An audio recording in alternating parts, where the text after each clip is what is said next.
we're back for Tuesday's video, May 5th, 2020. And yesterday we stopped here.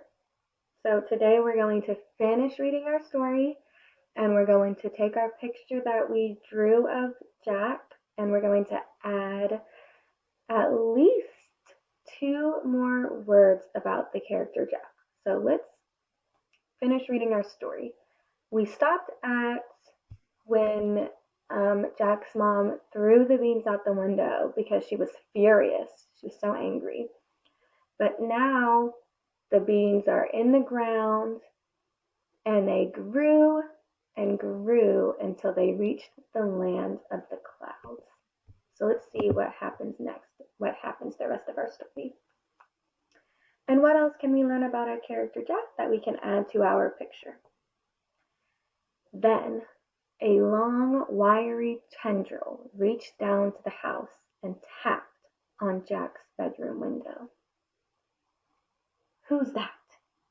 Or, well, he was kind of sleepy, so he said, "Who's that?" Jack yawned.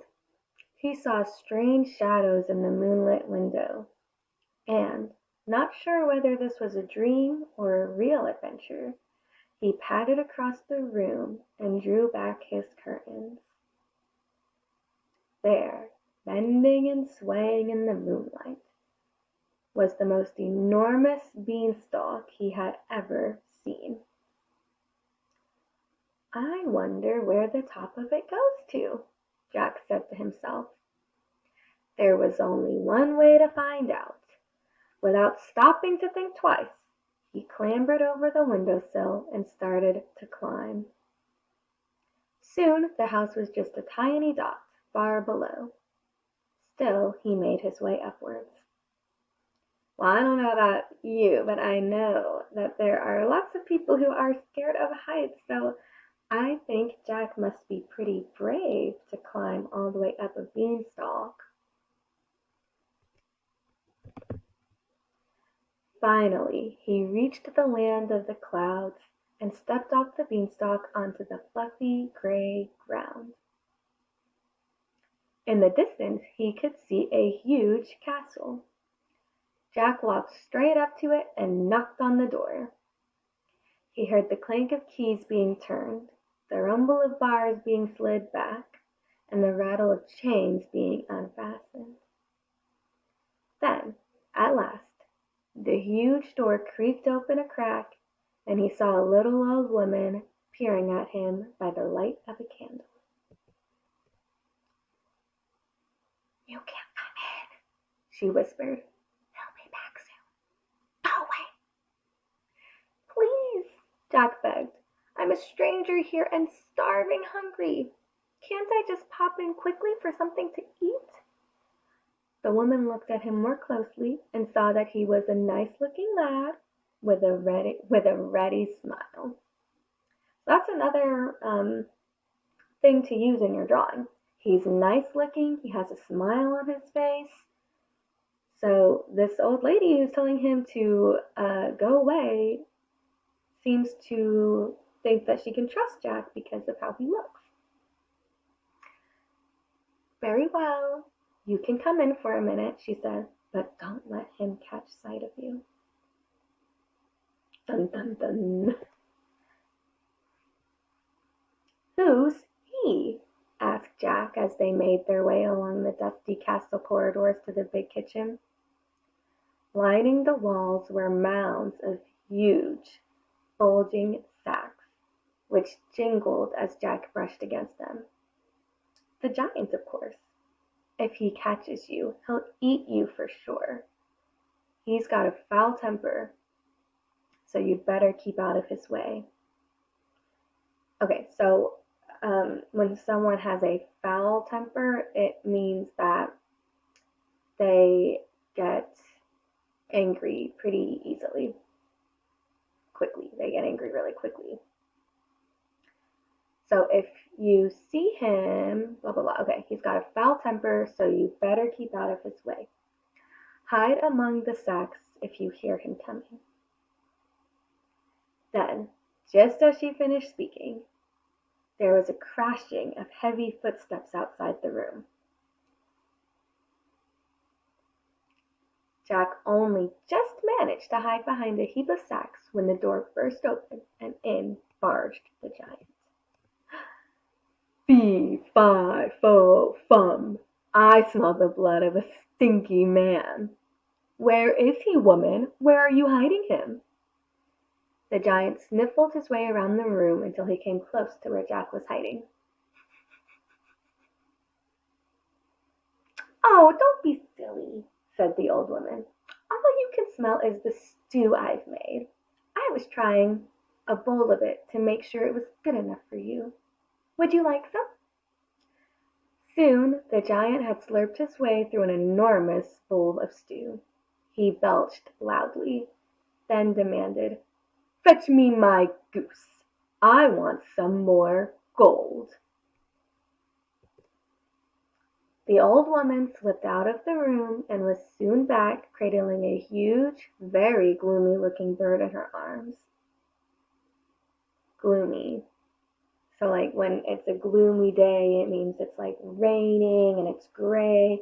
So is this a happy goose or a sad goose? Sad.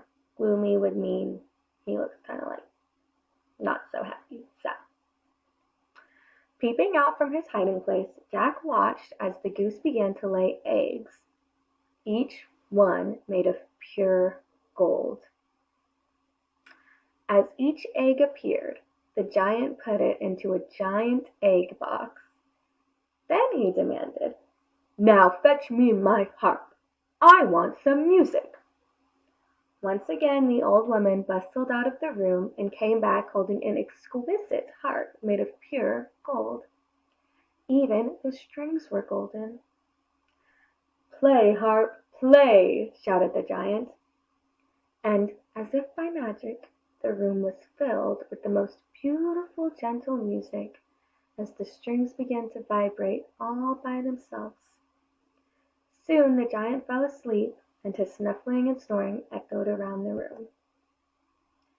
Jack crept out from his hiding place and quietly began to drag one of the bulging sacks full of gold coins across the kitchen floor. Now, we as readers, we have to think back. Why is our character Jack doing that? Why would he do something so dangerous?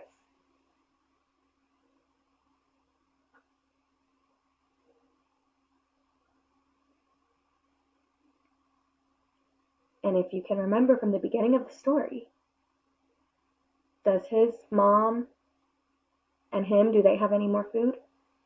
Do they have any money? No, they had to go sell Daisy, their only cow, to try to get some food. And so what do you think he might be wanting to take the gold coins for? So that they can use it to maybe eat, to buy something nice, to have some money so that they can eat. So that's why he would do something so dangerous, right? It was very heavy and it jingled as he pulled it, but the giant did not stir. That means the giant didn't even move. He didn't hear it at all. Jack heaved and dragged the sack right out of the castle, across the cloud, and back to the top of the beanstalk. The sack was too heavy for him to carry any further, so he left it there and slid quickly down. When he reached home, Jack found his mom staring up at the beanstalk and scratching her head. "Rope!" cried Jack as he sprang to the ground. He ran off to the shed and came back a few moments later with heavy coils wrapped around him. Then he set off back up the beanstalk. Okay, at the top of the beanstalk, Jack tied one end of the rope to the stem and the other to the sack of gold, and then he started to lower the sack. After a while, he felt the rope become loose, and he knew that the sack had reached the ground safely and that his mom had untied it. Jack headed back to the kitchen to fetch another sack. As he crept past the giant, the goose looked up hopefully and whispered, "Can I come too? I hate it up here. You wouldn't need to take the sack then. I could lay you as many golden eggs as you want."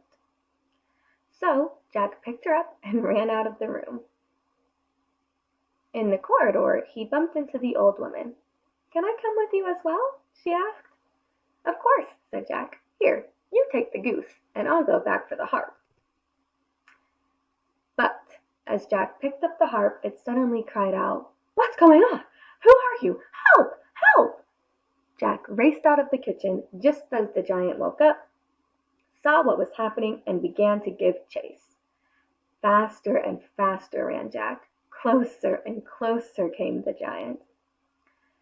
As he reached the top of the beanstalk, Jack could feel the giant's hand on the hairs of his neck. "Quick!" he shouted. The old woman started slithering down with the goose. Jack slithered down behind her with the harp. They could hear the giant shouting and swearing as he tried to follow them. The beanstalk bent and swayed wildly, first to the left and then to the right, but the old woman and Jack reached the ground safely. Jack grabbed the rope.